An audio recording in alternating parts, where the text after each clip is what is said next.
We are now ready to move on to our next session, styled as a fireside chat, on the spot with Shiv. The theme for this year is Securing the Future, the New Water Paradigm.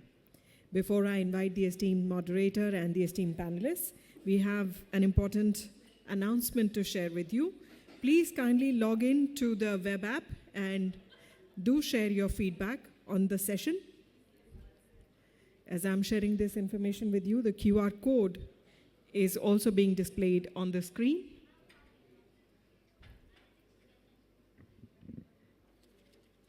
Please do log in into the web app and share your feedback. It will help us to learn from you and also make the future experiences much better. With that, as you can see on screens now, this is the QR code. Please do log into the web app and do share your feedback. With that, I take the pleasure of welcoming on stage Mr. S. Shivakumar, who is the host for this session.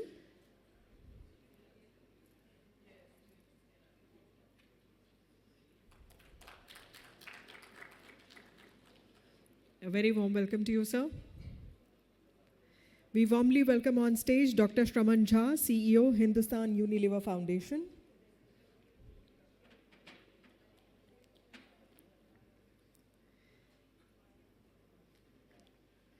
May I also request Mr. Ratish Balakrishnan, co-founder and managing director, Sattva Consulting, to please join us on stage.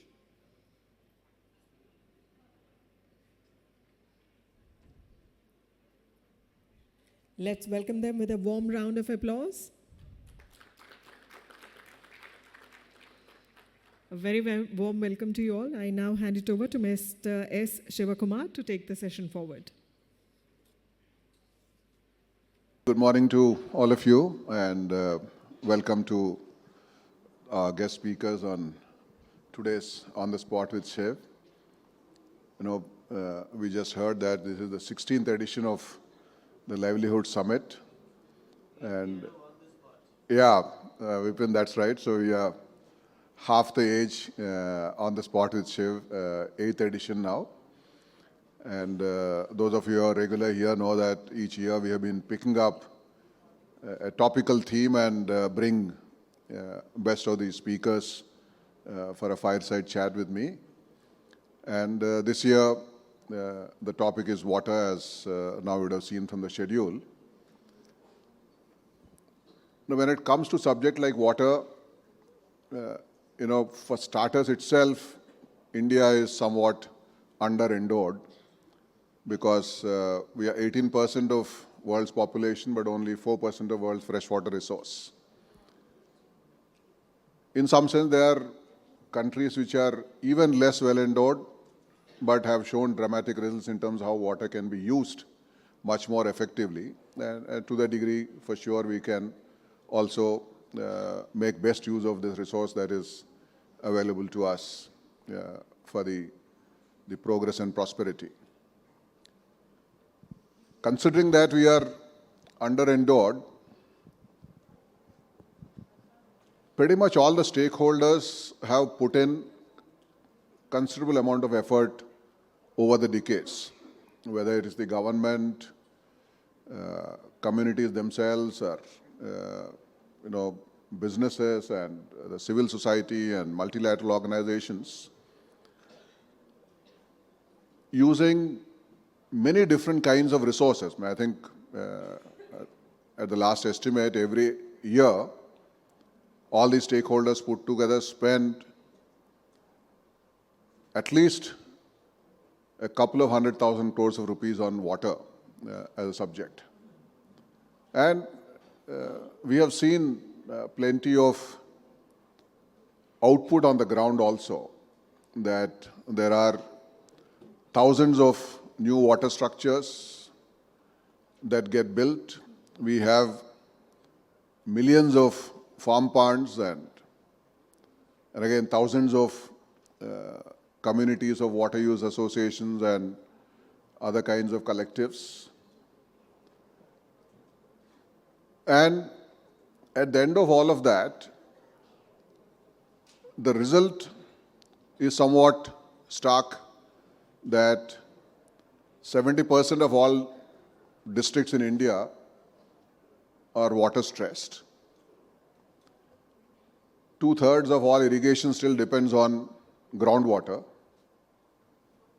and groundwater is being pulled out as if there is no tomorrow.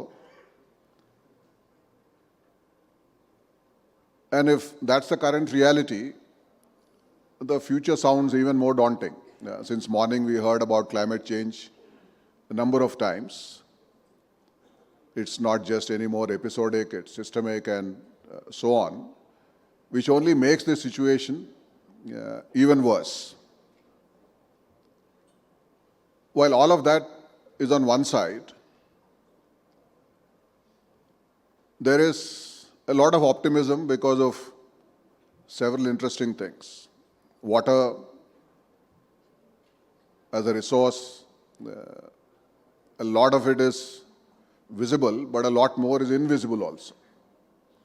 Now, today's technologies make water that is not even visible as visible. That really helps us in terms of dealing with it in a different manner. There is artificial intelligence which is able to translate a lot of data into actionable intelligence. There are institutions that have demonstrated in terms of what we can do collaboratively. There are advances in the behavioral sciences which tell us how do we really pursue this agenda forward. So notwithstanding the fact that the efforts to date haven't delivered as much as we desire, there is optimism that we can make a difference, and it's not just the uncertainty that can face a farmer, for example, because more than 3/4 of all the fresh water is used by the farmers. So it's not just water security that we are talking about, that we have in the title here. It really becomes a livelihood security. It also becomes food security among the many things that agriculture produces as output. And increasingly in a world, it also becomes a national competitiveness security as well. And there's obviously a huge nexus between water, energy, and food and all of these aspects. Now, with the situation as it is becoming even more daunting, but some of the new aspect that provides us that optimism, what is the new paradigm that we are talking about? Because the old paradigm, in some sense, despite all the intent and effort, has not advanced the agenda. So therefore, the new paradigm that can potentially show us the way. And the effort of this session is to literally unpack what the elements of that new paradigm are going to be. And probably there are no better people who can unpack it for us. And it's, of course, quite common to say in any panel that we have best of the speakers, but today I can say they are truly the best that we can get in this space. Dr. Shaman Jha, who is the Chief Executive of Hindustan Unilever Foundation. Someone who has done things at scale and worked at grassroots in the space of water and extremely passionate about that subject, can really help unpack that new paradigm for us. And so is Mr. Ratish Balakrishnan, who is the founder and the managing partner of Sattva Consulting, who has brought in the systems thinking to everything that Sattva has taken up. And if collaboratives is a way forward in this new paradigm, and data is a new way forward in this paradigm, I think Ratish had done it across different sectors and is said to do this in water, and therefore no better person in that plane to unpack this for us. Now, switching to unpacking that, in a Delhi winter, we call this a fireside chat, but there's no fire here. So I thought, of course, water as a topic is also something which really douses fire and therefore can't set fire. So the way I thought we could do this year's fireside chat is actually start with a few rapid fire questions that will hopefully set some fire in the minds on this topic.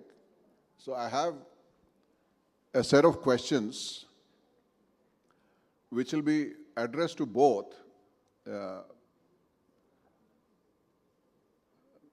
and we will get some quick responses as to what they think about, so that when I said we have truly the best possible people here to unpack, you will actually get a glimpse of it. Those of you, of course, are familiar with both of them will know, but those who are not also will get a glimpse of why I say that before we dive deeper into this subject. So, Shraman, with you. On the spot. Yes. One water practice that must disappear in India. Exactly what Kareena Kapoor said in the movie Jab We Met. Pani to pani hai. Jab pyas lage to kola shola, nothing works. So there is no substitute for water, and water is not infinite. Usable water is not infinite. So that belief has to go. Wonderful. Ratish, same question to you. What is the water practice that must disappear? I think any practice that further invisibilizes water, for example, electrical subsidies, which is when you switch on a motor and water will keep coming, any practice that invisibilizes water, I think should stop. Great. Now, you already in some sense talked about myths, but can you talk about one myth about water program we must abandon? That water programs must be run by the government entirely, and we will just sit back and be the recipients of it. I think that is a complete myth. All of us have to be active co-participants and partners in any water program for it to work. Yeah, that's a myth which, in some sense, shot back, because the very first word I used about water today was government, and that's a good shot back. Yeah, Ratish. I think this prevalent belief that farmers don't care about water is, I think, the greatest myth I've heard. I think we stack up every incentive against farmers actually conserving water and then blame them for not caring about it. I think that's the one myth that has to change. Wonderful. On the same line, if you look at one community behavior that creates maximum impact, what would that be? Involvement and ownership. That this is my problem and I have a solution, or I'm a key stakeholder in the solution for this. So taking the ownership, taking the leadership, and being a very active player, whether as a leader or as a participant. Yeah, truly. Yeah. And I think water is not an I problem, it's a we problem. I think any exercise that brings communities together, like collective water budgeting, water stock, water audits, and things that Dr. Shraman and his your team do on the ground, I think are excellent examples of what works to be able to solve this. Great. Now let's look forward and say that, what will be one innovation that excites you most for the next decade? I think the bringing together of all the technology prowess by things like artificial intelligence, which today seems very hi-fi and brow, along with the behavioral change. So a simplified user experience of artificial intelligence which talks to and merges with behavioral practices that we as a community are willing to look at and are willing to change and experience and to leverage. Great. So I'll use that to really build on and understand more on both technology and behavioral aspects as we get into the next part, Ratish. Yeah. Innovation that. I think the problem with water data is one, we often trusted the government to give us the data, and two, when the data is available, it's not targeted at the person who actually has to use the data. Very similar to what Shraman said, what technology can enable in getting new data across the board, and technology's role in making that insight accessible to every single human being, I think is what is exciting today. Okay. So there you go. Both of you gave me good enough topics to really probe and spend some time on that. And since we opened with government, let me also use my last rapid fire question on the governance reform that could literally change many things that are not right in the water system. What would be that one governance reform that you would? Institutionalizing measurement of water resources at every form. So in a way, water numeracy has to be institutionalized right from the top level, right to almost to the household level. And we have seen some steps happening in that direction, whether state level, panchayat level, village level, all the way up or down. If you don't measure it, you will not know what your risk is or what your risk or what your resource is. Yeah, great. Yes, sir. I have two, Shiv. I think it's a tie break. Both of them are difficult, so I'll say both. One is to not think of water problems across as political boundary defined problems, rather than think of water as a unit that's cut across a basin, sub-basin. Creating governance models that look at water basins as a whole and not politically, I think is one. And the second is equitable water pricing. I think unless we put a certain cost to water, I think solving for a lot of the other issues becomes difficult. Doing that equitably in a way that is fair, I think is also going to be very, very critical. Okay, so governance reform may be a wrong question to ask when it comes to equitable pricing. Probably it's the political economy reform, and we'll pick on that and then dive deeper in that aspect as well. I mean, how does one actually do it, going beyond the intent of doing something like that? So hopefully that really gave a glimpse of how deep both Ratish and Shraman are on the subject, and let's pick up some of that and explore those depths a little bit more. Now, Shraman, you talked about technology and behavioral aspects and all of that. What really is the role of technology, and how do we harness that, and the role of the behavioral aspects in dealing with the new water paradigm? So technology makes possible to know about a lot of things that was difficult to do earlier. Either you couldn't do it or it was too painful, too slow. The advent of IoT and these kind of things have allowed us to do a number of things very, very quickly. But to apply it, the human mind and the human judgment has to come in. For example, the single biggest use of water is for irrigation. Whether it's flood irrigation or anything, but why do we irrigate? Fundamentally, the soil needs a certain optimal level of moisture. Too little, it doesn't work too well. If it's too much, it will wash away nutrients. It again does not work well. Is the way where technology can help us figure out what is the optimal level of soil moisture, and then we take actions accordingly. So innovations like IoT sensors, which are buried in the soil, and when the soil dries beyond a point, it signals to you that, hey, switch on, you need water. And similarly, when it's reached a full level, switch off, the task is done. So here technology is working, but the behavior is also working that, yes, there is a band in which I need my soil to be moist, not less, not more. So bringing these two together, and to use a Hindi phrase, Muft ka chandan, ghis raghunandan. That if you have it for free doesn't mean that you kind of let it loose, because you might think that, okay, it's flowing away, but it's also in a way harming you. There are things which are getting washed away with the soil, so you're actually doing yourself some damage. A realization of some of these are very important behavioral traits. On that aspect of Muftka Chandan. Let me pick on Ratish. And you talked about that free water, equitable pricing, some of those, and rightful pricing, some of these aspects. How does one really go about attempting something like that?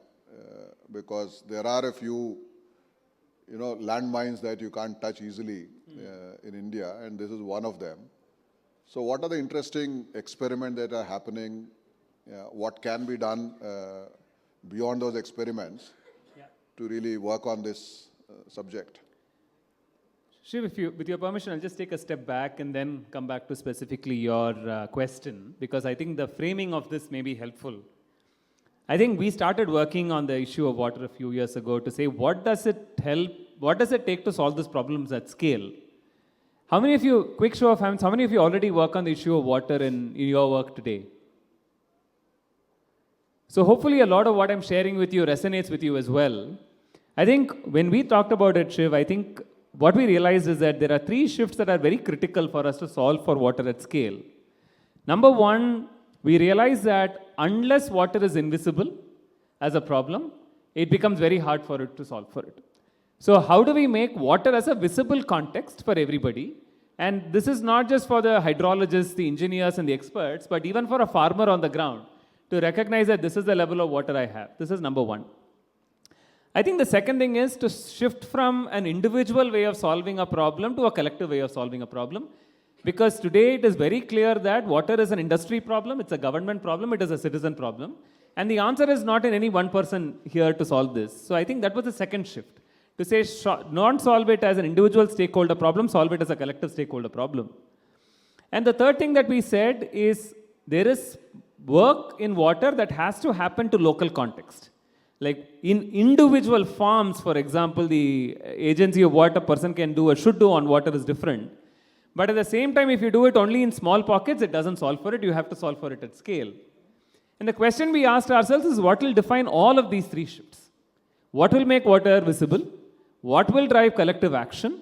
And what will enable both context-specific and context-independent action? And that is really where I think a lot of these problem-solving aspects have to come in some sense, Shiv. And my belief is that, and one of the ideas that I'd love to talk about more is this idea that if we can enable access to data, access to intelligence on water in a scalable manner for a lot of wide range of stakeholders, we can drive a set of action immediately. Today, the problem with pricing, that now to come back to your question, is in some sense it's the dog wagging the tail versus the tail wagging the dog. Because politically it seems expedient to say addressing the infinite needs of community seems to be the right political response to the problem. And since you have to address infinite needs, it's useful to keep it free.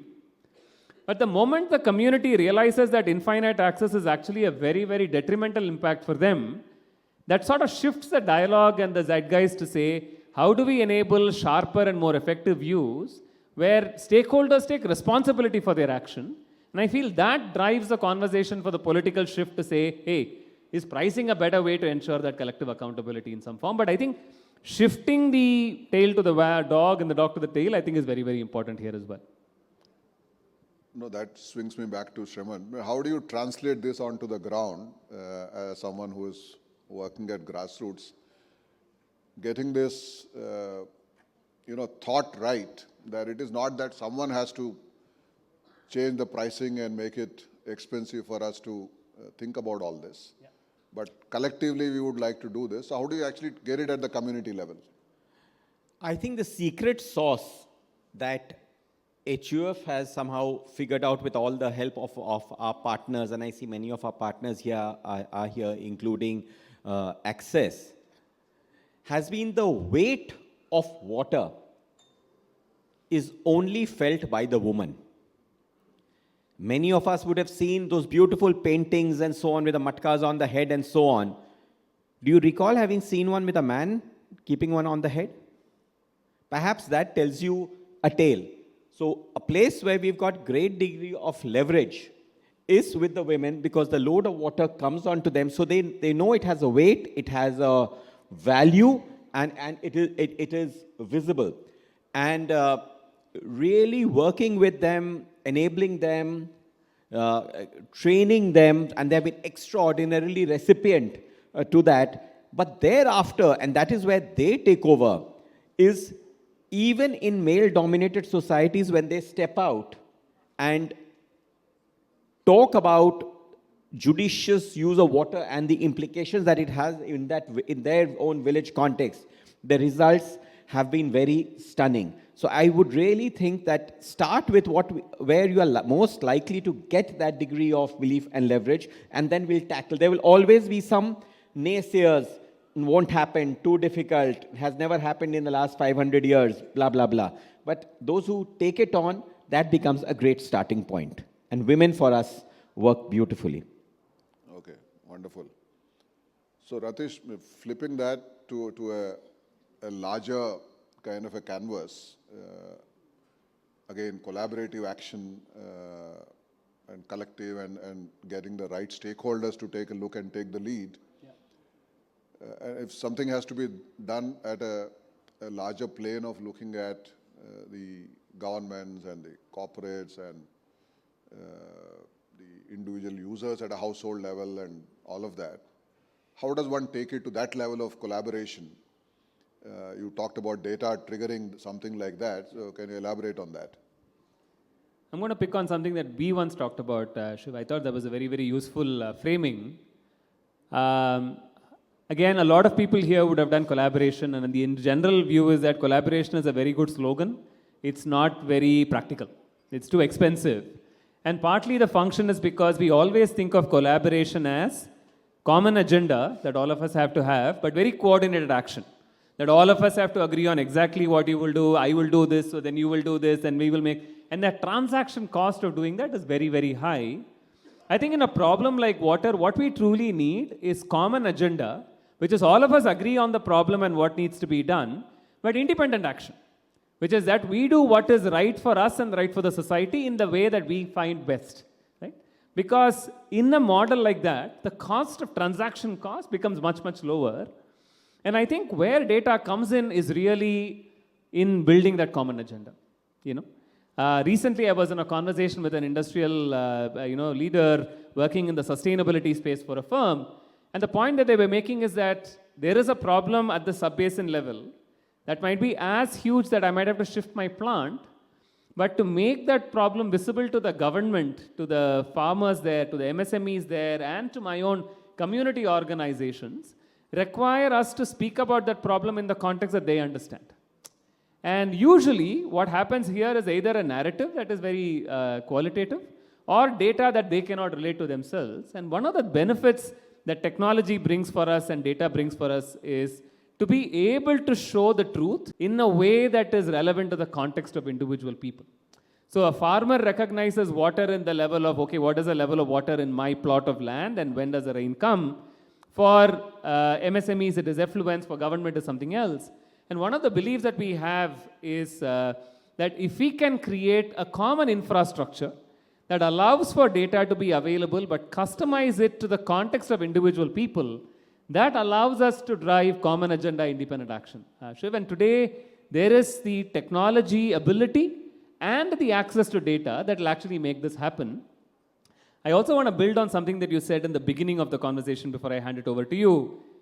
One of the biggest strengths that we have in this ecosystem is that there are a lot of organizations that are already doing this work. So we are not building a full stack of people who have to care about water. The question we have to ask ourselves is if there are so many people who are doing, and the number of hands you saw in the room, are already doing fantastic work, what can we offer them that will improve their ability to influence stakeholders that can work with? And I feel like creating data as a tool to improve the agency of stakeholders will actually enable us to drive this common agenda independent action. Can you give some example of it? Because there's quite a lot of this is kind of abstract. And no, absolutely. Let me take a couple of examples of where we are seeing this work, right from a very simple thing to a very fairly complex model. One of the things that we all know is that 85 to 90% of all the water that we are taking today from the ground is actually in agriculture. What does it truly take to shift the farmer's behavior? There are at least 4 elements that we see in our work, right? And whenever we talk to farmers and ask them, do you care about water? Answer is yes.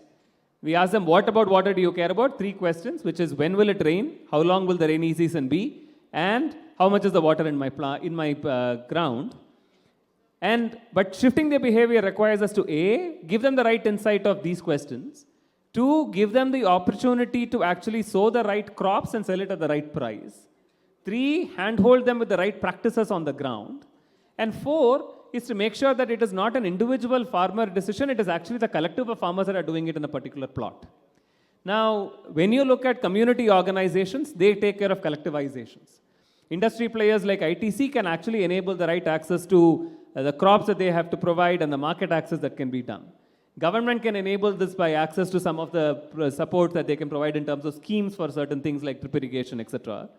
All of these stakeholders have a way to play a role in their independent mechanism, but by using data as a way to collectively bring all of these actors to come together is a great example.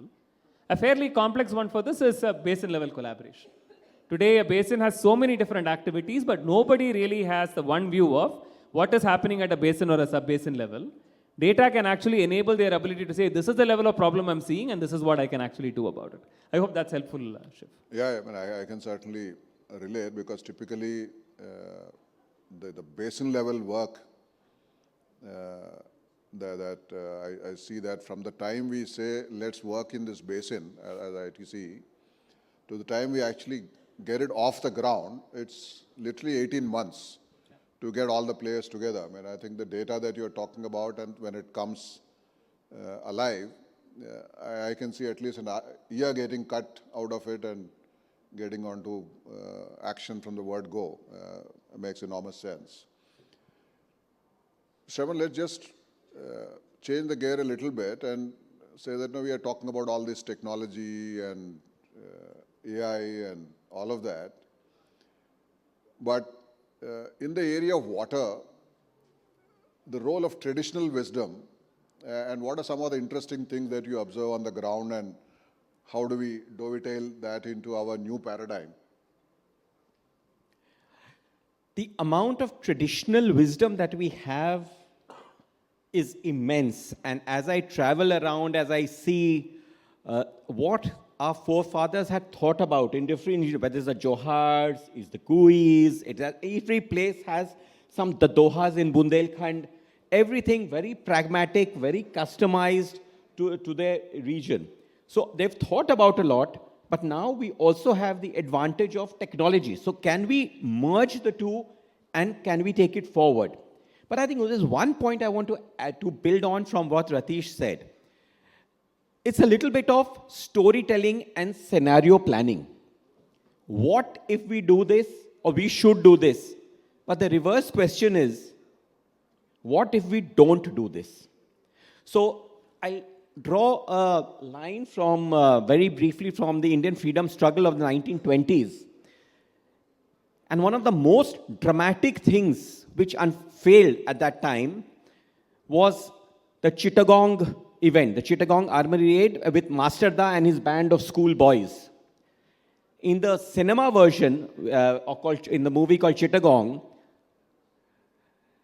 the schoolboys ask the master, but it's so audacious, what if it does not succeed? And the Master Da says, पर अगर हम सफल हो गए तो, what if we succeed? And that tells you the kind of leap of faith that is required. And right now we don't need much of fiction. Today, and I pose this question for everyone in the audience, what is the single biggest news in the world of water as we are sitting here? In the world of water, what is the single biggest news? Anyone? It's not in India. From the city of Karachi to the city of Casablanca, about 6,000 kilometers. One of the biggest cities is Tehran, the capital of Iran. Just Google it up. It is in the throes of such an acute water crisis that if it does not rain in the next week or so, they will evacuate the city. The president of the nation has already announced that they will be shifting the capital. So we don't have to inflict it on ourselves. We are seeing that even in countries which are not very far away from us, these kind of things are happening if the steps that Ratish talked about, that if they are not built in into the kind of thinking that happens. So this what if scenario can perhaps just tilt the needle into that we really have no choice unless, do you want Delhi to become a Tehran? And please on your phones, feel free to Google it up if you've not picked it up. It is by far the worst situation in the world, and it's a city only slightly smaller than Delhi. That tells you. You want to say something? Wait. No, I think that simulation certainly is useful because quite a lot of things. For example, we all read that there is a Niti Aayog projection which says that by 2030, water demand will be twice as much as the supply. But you don't feel it until it happens like this in Tehran, that it is today as opposed to sometime in future. And it is me also getting impacted, not just someone around or someone at a distance. I think that simulation is really a quick call for action.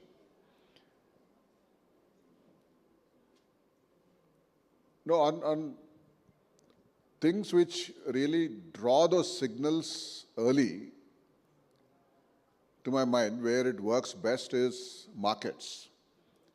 That it is, sometimes storytelling works and you can simulate, but if markets somehow bring it, because then the immediate impact is felt. So perhaps in how the data is used and how some of the aspects of pricing is done, but if you have to make use of data in a positive manner, are there some interesting market model that we can think of? So let me take a couple of real life examples also, Shiv, which we are already discussing. Anybody here is actually working on wastewater reuse as well? So maybe this is new. So one of the models that is actually taking on is treating wastewater. And that is actually happening at scale. Many companies are actually treating wastewater. But the demand for wastewater consumption is actually very low today in the country, because there is no incentive for a company to say, I will actually use wastewater. So currently there is a discussion that is going on. NITI has put it in its planning document as well, saying there is a need to create credits for people who reuse wastewater at a certain level. And the more they use wastewater at treated water, in places where there is high water scarcity, they have to be provided. And these credits can actually be transacted. You get business benefits. Now think about the reason that doesn't happen today is the invisibility of who's actually using treated water.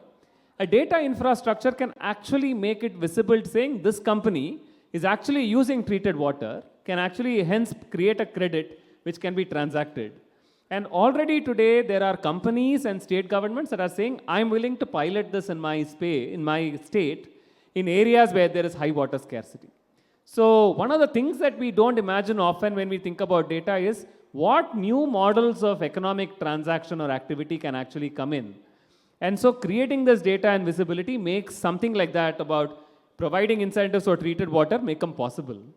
Recently, I was talking to somebody about the data exchange work we are doing and talking about farmers having this data. And one of the principles we are saying is that the farmers have to own the data. It is their data. It is not the data that somebody else has to have. And so every time somebody wants to access that data, they can provide consent. This person who's an entrepreneur can sit on the other side and say, if I am willing to pay for that data, will the farmer actually sell me the data? So which means that access to this insight at a disaggregated model can actually spur newer players to think about data as a currency that they can use for making better decisions and so on. And already recently there is a new announcement that's been made by IIT Delhi to say that now that we have satellite data, what are entrepreneurial ideas to use those satellite data to provide intelligence models that are relevant to a wide range of stakeholders. And as of yesterday, I think about 68 companies have applied to come up with intelligent algorithms on top of data, which will provide insights to stakeholders, which means that there is a new economy that will actually get created around creating value for people that we don't have to solve or the government does not have to solve, but we provide the right tools for people to be able to solve for those problems. And I think that's very, very promising. Yes. So if I may add just one line, actually that's the market economics is a very integral part in the thinking of the programs that we seek to support. It's like almost like the third trainer wheel of our cycle, that when you take it off, the balance is already there. So and the fundamental part is at the end, every stakeholder needs to be making more money at the end of it for the program to sustain after the period of support. So that entire mechanism of whether it's a crop mix or cropping practice or go to market, that entire thing has to be well established, and it's only finally preaching will never works. It has to be more money for everyone, and that's what institutionalizes the practice. So if the new practice suggested is better off than the existing practice, people will stick to it. Yeah, I don't know if you are all birds of the same feather sitting here, but when you say that no markets can work and can work even in things like water, I think I can certainly relate with something like that. So let me throw open a few minutes to the participants. If there are a question or two that you have for either of the two panelists, then we will cover them.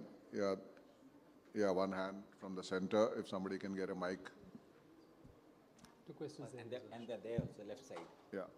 Some mics there. So we'll just pool the questions first, and then after that we will. Excellent. Thank you so much for a very fascinating dialogue. I'm Devdutt Dalal, one of the co-founders at Mitti Labs. I think my question really comes into what you sort of dovetail towards the end, right? I think in the myth-busting section, Dr. Jha mentioned that the government should not be held solely responsible for it. But in the case of a tragedy of the commons, and this is a societal need that a community needs to solve for, but who is financing this, right? What mechanisms have you seen in development, or what you hope to see as innovations in the sort of financing of these outcomes? How can private players or corporates or private capital sort of play a role? That's the first part of my question. The second thing is, assume that the financing matrix is sorted. What are you doing to deploy the first $5 million or $10 million in one specific solution that has the highest impact? Sure. Thank you. Someone get the mic in the center there. There's one more hand right in the center. Hello, I'm Marcela D'Souza from WOTR. My question to you, and probably to all of us, is we talk about managing the water by the community, but at the same time, we look at water as a private good. If I own a well, this water that is in this ground is mine. And that's where the biggest challenge is. Sometimes I say, this is the biggest myth we are facing, that groundwater and water that is there is mine because it is in my land. So I would like to know, how could we address this?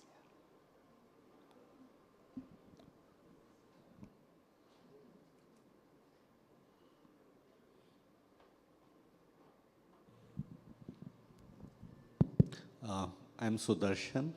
I just wanted to flag a space which I think in the entire discussion we probably missed.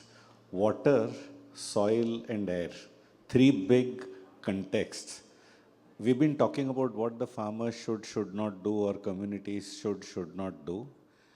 Actually, except them, almost nobody else is in a position to compensate these three for the level we consume. And I think for every acre that a person cultivates with water, there is water conserved, there is net contribution of soil, and also contribution to good air, something which doesn't get monetized at all. And I think so, why should a person care then? And I think the onus has to shift to rest of us to find ways to monetize that, to help the farmer monetize that. Thank you. Okay. So you pick up one more hand this side. Yeah. So we'll take that as the last question and then move back so that we are able to wrap up in time. Yeah. Yeah, hi, I'm Dr. Madhu Sharan, and I work as president of Hand in Hand India. We work with 10 million women across 18 states. My question is largely for the gender roles. Shraman said that women work beautifully in the collection of water. I kind of disagree. Women have the drudgery of water collection, but I would like to talk about not gender stereotyping, because women have been subject to this drudgery. And do you have programs where you have tried to split this burden of water collection and water management between men and women? I know you do programs with farmers, and that is a collective, but otherwise, where you have tried to involve men also in this division of labor of water management and collection. Yeah, so I think we'll pull those and then between the two Can I of go you. first? And then, Yeah. So I'll probably take the first question. I think very acutely aware of the risk of the tragedy of commons, and we will speak about this today in multiple sessions. But the good news is that there is an increasing recognition that these issues affect businesses as businesses and communities. So for example, when I speak to corporate leaders, this idea that water conservation is moving away from in-plant to near-plant to a sub-basin is already very real. And not real in a terms of I'm going to speak about it on stage and not do anything about it overall, but in a way that affects my materiality, where I'm willing to spend on some of those challenges, number one. Similarly, there is a recognition with the government also that economic activity that has to be done on a sustained basis, especially in high resource settings, require us to take a long-term view, and some of that collaborative action is starting to kick off. I think the challenge today is, in some sense, that the transaction cost of getting them all together, working together, is high. What should we solve for is not, honestly, only the intent problem. I think the intent problem is shifting. That's because we are getting closer and closer to the red line. I think the intent translating to action, the problem is in the transaction cost. Which sort of is the answer to the second part of your question. If we had $1 million or more, rather than take a place-based approach or a solution-based approach, I think investing in infrastructure that will improve everyone's ability to solve this problem across will actually have significant impact for us. Today, people always say 70% of agricultural investments is data collection, right? That is actually true for water as well, that we are redoing a lot of things that we can do at scale individually because we are taking a very local approach. So I would rather invest in infrastructure rather than invest in individual places and pilots and solutions alone. And it's an and. It's not that you only do infrastructure, but an and approach will make sense. Just very quickly to respond to your point as well, you touched upon the raw nerve in all water conservation problems, which is that water is a collective issue and individual issue overall. We actually recently had a conversation with a legal representative who looked at privatization of water, because even at a large scale, at a unit of a city or a state, it is unclear as to how ownership of water is considered and decided upon. And hence, one of the questions that we have to ask ourselves is, we cannot change the perception of people looking at water in their well as their water. But can we create an and approach where they say that I will have water in my well only if this community has collective access to water at an optimal level, rather than shifting it from it's not an I, it is a we, right? And it is really in that tension between the I and the we that I think most of us are sort of finding our solutions in some form. And I know it's not an easy answer, but I think that's where I've sort of landed. But yeah, I'll hand it over to Shraman, who's thought a lot more about these issues as well. So I'll touch on Dr. Madhu's question and on Marcella's question. No, maybe I didn't communicate clearly. It's the tragedy of rural India, maybe even urban India, has been that this is where the water responsibilities have been. And therefore, we have found them to be the great stakeholders to bring about change. So most of the programs that we support are actually driven by the women. The other, and should people be even carrying pots of water? Hopefully not. I mean, there are other things which, and with better practices, even some of those will go off. The other aspect, of course, is the absence or the very limited ability of able-bodied men in the villages. Very often, the Indian farmer is the woman, because with the kind of migration, etc., that we see. So we've actually found women taking the leadership role and even influencing the men into many of these water practices. So they are the ones we celebrate, they are the ones we are backing, and they are the ones who are really driving the change. And by no means is stereotyping. We actually hope that this entire long established practices completely disappear and go away. The other point on the issue of commons and my water is a very, very serious and a very practical concern. And that is one place that we have seen, and we started with with the water budgeting at the village level, and again led by the women, because they were able to see all the sources, all the uses together. And just 10, 12 days ago, what really warmed the cockles of my heart is I saw an announcement by Niti Aayog on Varuni, which is almost like an app or some kind of a digital device which can, at a block level, starting with the aspirational districts, can do the sources and uses of water. So in a form doing micro level water budgeting. So this consciousness won't come overnight, but through these steps, and we found these changes coming through. An excellent example that I would like to quote is from an organization called FES. FES has developed a water game. Think of it like a monopoly game, that where your aim is to maximize profits through growing of certain crops, and the cost is effectively the water that you put in. And with the community watching, you have people playing that game on a board and your scorecard, etc., going up.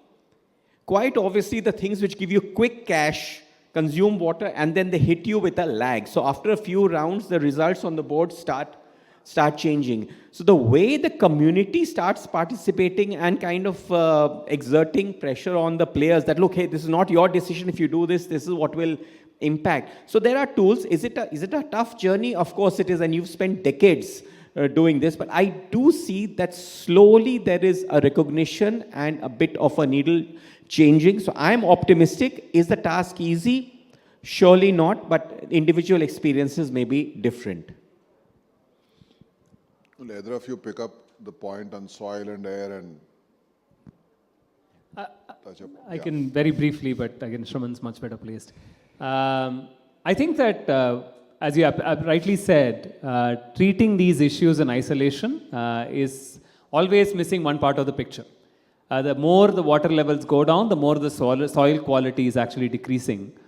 I think in one of the earlier conversations we've had as well, we thought about what are economic models that actually will accrue back value to the person who's making the right choice here.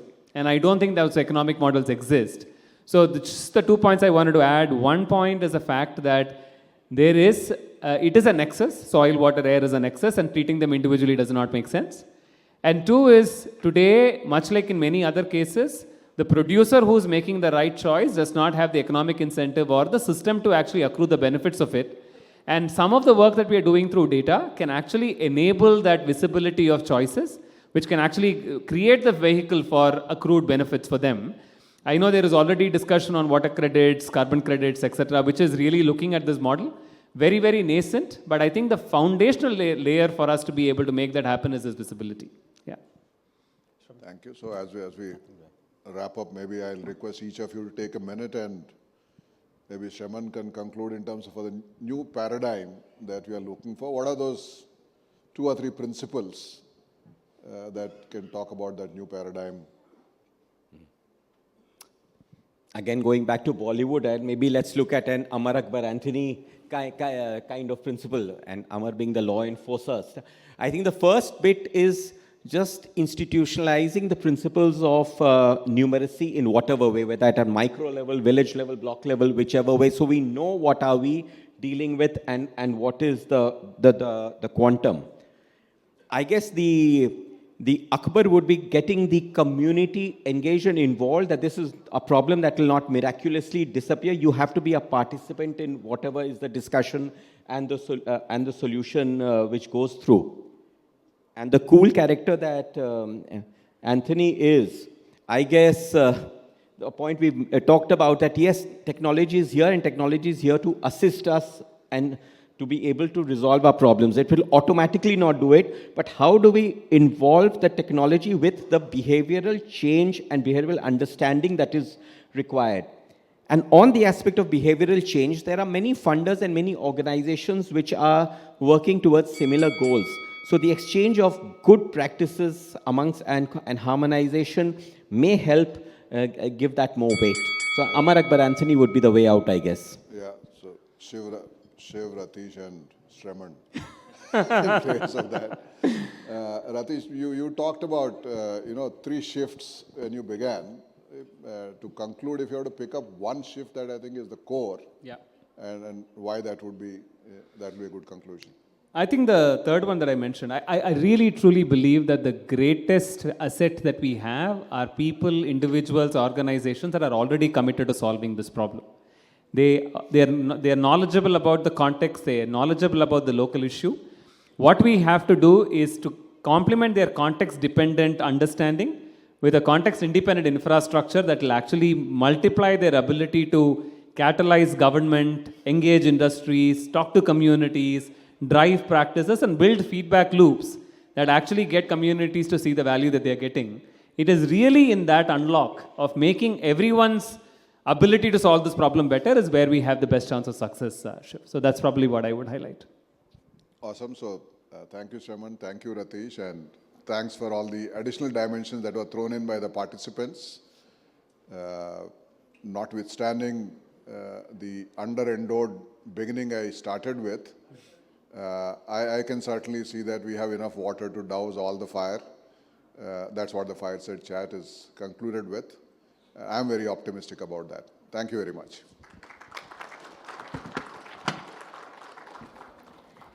Our thanks to our esteemed panelists and this session's speakers for their insightful discussion and covering the importance of aligning policy interventions on water management for the benefit of the farmers. A small token as thanks on our part. Thank you.